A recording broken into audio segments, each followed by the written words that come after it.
আগে আপনি আমারে বলেন সেনাবাহিনী যে 6 মাস ধরে ম্যাজিস্ট্রেসি নিয়ে বসে রয়েছে, সেনাবাহিনী এই দায়টা কেন আগে স্বীকার করতেছে না? সেনাবাহিনীর কাছে ম্যাজিস্ট্রেসি থাকলে তো পুলিশ বা সিভিল ফোর্স তো আসলে কাজ করতে পারে না, বা প্রপারলি কাজ করতে পারে না, কারণ এখানে 2টা 3টা ক্ষমতার কেন্দ্র তৈরি হয়, এবং যেটা আসলে সেইটা তারা ধরে রাখছে কেন যদি না পারে, বা কি করছে?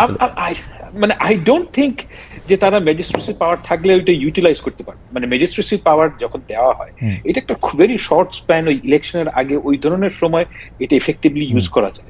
আই ডোন্ট থিংক যে আপনি এত লম্বা সময় ধরে, তাদের কাছে কোনো ইন্টেলিজেন্স নাই, আপনি তো এটা দেওয়া হচ্ছে। মানে you and I both know যে আমরা একটা এক্সট্রাঅর্ডিনারি টাইমের মধ্যে আছি, এবং এই টাইমের মধ্যে আমরা অনেক ধরনের জিনিস ট্রাই করছি যদি কোনোটা লেগে যায়। কিন্তু এই সেনাবাহিনীকে ম্যাজিস্ট্রেসি পাওয়ার দেওয়া একটা দেশের জন্য দিস ইজ মানে এটা কোনো লাস্টিং সলিউশন না। ওকে, আমি স্যারের কাছে আসি। স্যার, 2টা প্রশ্ন। আগে আগে আগে আগে পাটাতনটা একটু বলে নিই যে র্যাব, ডিজিএফআই, এনএসআই তারা প্যানিকটাসে আমরা নিজেদের সাথে মারামারি করে নিজেদের সর্বনাশ করতেছি। সেনাপ্রধানের বক্তব্যের প্রেক্ষিতে আমরা প্রশ্ন করেছিলাম যে পলিটিক্যাল গভর্নমেন্ট পারলে নন পলিটিক্যাল গভর্নমেন্ট কেন পারবে না, এবং ম্যাজিস্ট্রেসি পাওয়ার নিয়ে সেনাবাহিনী 6 মাস কি করলো, আসলে আমরা কি করতে দেখলাম বাগাড়ম্বর ছাড়া?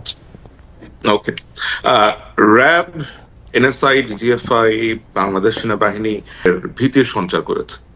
এখন এটা শুধুমাত্র ডিজিএফআই এর ক্ষেত্রে যে হয়েছে তা না, একই কনসিকুয়েন্স যে র্যাবে যারা আছেন, এনএসআই তে যারা ছিলেন, র্যাবে যারা ছিলেন, এবং এই সমস্ত কর্মকর্তারা যারা নিজ নিজ বাহিনীতে ফেরত গিয়েছেন, তারা অবশ্যই সেখানে প্রশ্নের সম্মুখীন হয়েছেন। কারণ আমার জানা মতে আর্মড ফোর্সেস ডিভিশন একটা ইন্টারভিউ করে আগস্ট সেপ্টেম্বর মাসের দিকে, যেখানে তারা বিভিন্ন গ্যারিসন থেকে র্যাবে ছিলেন অথবা ডিজিএফআই তে ছিলেন, এনএসআই তে ছিলেন, এরকম সকল কর্মকর্তাদেরকে নিয়ে আসেন, এবং সেখানে তারা কর্মকর্তাদের একটা লিস্টও তৈরি করেন যে কারা কারা এখানে যুক্ত ছিলেন গুম, খুন, হত্যার সাথে করেন।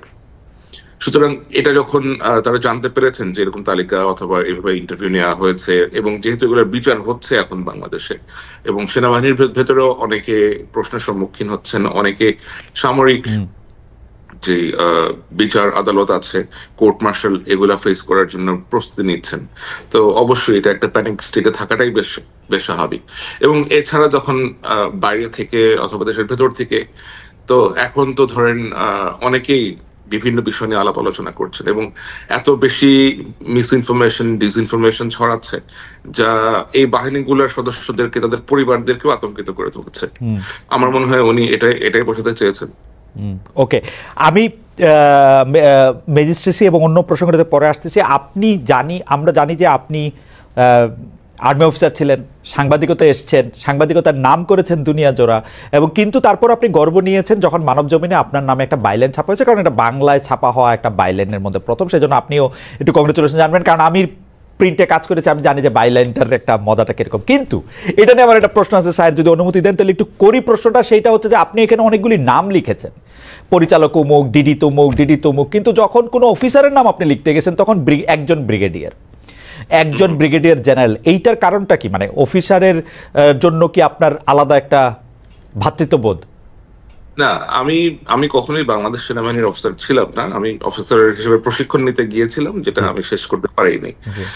That was not rightly addressed. আর আপনার প্রশিক্ষণ শেষ হওয়ার আগে আপনি বেরিয়ে আসছেন, সরি, ক্যাডেট অবস্থায় আপনি বেরিয়ে আসছেন। জি, ওকে। তো ওই ব্রিগেডিয়ার সাহেবের নাম কেন নেওয়া হয়নি? কারণ ব্রিগেডিয়ার সাহেবের নাম আমাদের কাছে ক্লিয়ার করা হয় নাই। আমি আমার যে সূত্র আছে, সূত্র মাধ্যমে সূত্র নামটা বলতে চায় নাই, আগ্রহ প্রকাশ করে নাই, বাট আমি জানার চেষ্টা করেছি, and I was not very sure যে ওই ব্যক্তি কিনা। সুতরাং যে ব্যক্তি কিনা তার নাম আমি কিভাবে, কিন্তু পরিচালকদের যাদের আপনি নাম দিয়েছেন তাদের ব্যাপারে, বা উপপরিচালক, সহকারী পরিচালক, তাদের ব্যাপারে আপনি শিওর ছিলেন মোটামুটি? ওকে, হ্যাঁ, মোটামুটি শিওর ছিলেন তাদের ব্যাপারে, যাদের পরিচালকদের নাম, তাদের ব্যাপারে মোটামুটি শিওর ছিলাম।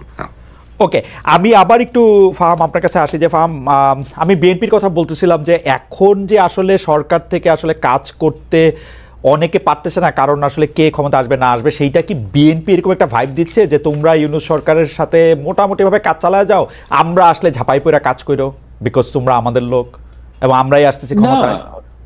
না, it's not nothing like that. মানে ব্যাপারটা হচ্ছে যে বাংলাদেশের মানুষের একটা নিজস্ব আন্ডারস্ট্যান্ডিং আছে সকল অর্গানাইজেশনের ভেতরে। এখন আমি যখন একটা সত্যি কথা বলি, আমি প্রথম তো চাই 15ই আগস্ট। 15ই আগস্ট গিয়ে আমি ভাবছিলাম যে বাংলাদেশে তো বিএনপির উপর থেকে গত এই 15 বছর যে স্টিম রোলার গেছে এর লোক খুঁজেই পাওয়া যাবে না। আমি গিয়ে দেখলাম উল্টা জিনিস, মানে সবাই মানে ওভারনাইট সবাই বিএনপি হয়ে গেছে। এখন এটা তো বিএনপি কে বলে নাই কাউকে গিয়ে, কিন্তু ব্যাপারটা হচ্ছে যে বাংলাদেশের মানুষ উঠতি সুরজকে পূজা করে, যখনই যেখান থেকে সুযোগ পায় তখন সে সবাই কেবলা চেঞ্জ করে ফেলে খুব তাড়াতাড়ি। তো ওই ঘটনাটা ঘটেছে। এখন তারা নিজেদের মধ্যে, আমার কাছে মনে হয় না যে BNP has got a very মানে clear path to power, it has to win the vote of Bangladeshi people, এবং সেই ঘটনাটা বিএনপিকে নিজেই করতে হবে। কিন্তু এই ঘটনা ঘটার আগেই একটা ইনস্টিটিউশনের সবাই যদি মনে করে যে আমরা বিএনপি হয়ে যাব, এটার তো আসলে দায়ভার বিএনপির না। এবং আই ডোন্ট থিঙ্ক যে বিএনপি হিউজ প্রেশার আছে, দু একটা ইস্যুতে আছে প্রেশার গভর্নমেন্টের উপর, কিন্তু ডে টু ডে রানিং এর ব্যাপারে নো, আই ডোন্ট থিঙ্ক বিএনপির খুব একটা লেভারেজ আছে গভর্নমেন্ট। আমি জানি না, মানে আমি কিছুদিন আমার কিছু বন্ধু আসলে সরকারের কর্মকর্তা পর্যায়ে আছে বলে তারা কিন্তু আমাকে একটা উল্টো ধারণা দিয়েছেন যে যে আসলে সরকারের কোন কি পজিশনে কে বসতেছেন সেটা অনেকটাই বিএনপির কথা মাথায় রেখেই সেটা বসানো হচ্ছে। যাই হোক, সেটা আরেক প্রসঙ্গ, কারণ এটা আমিও এটা বলতে চাই না, কারণ আমি স্যারের মতো এটা প্রমাণও করতে পারবো না, সেজন্য আমি এটা বলতেছি না।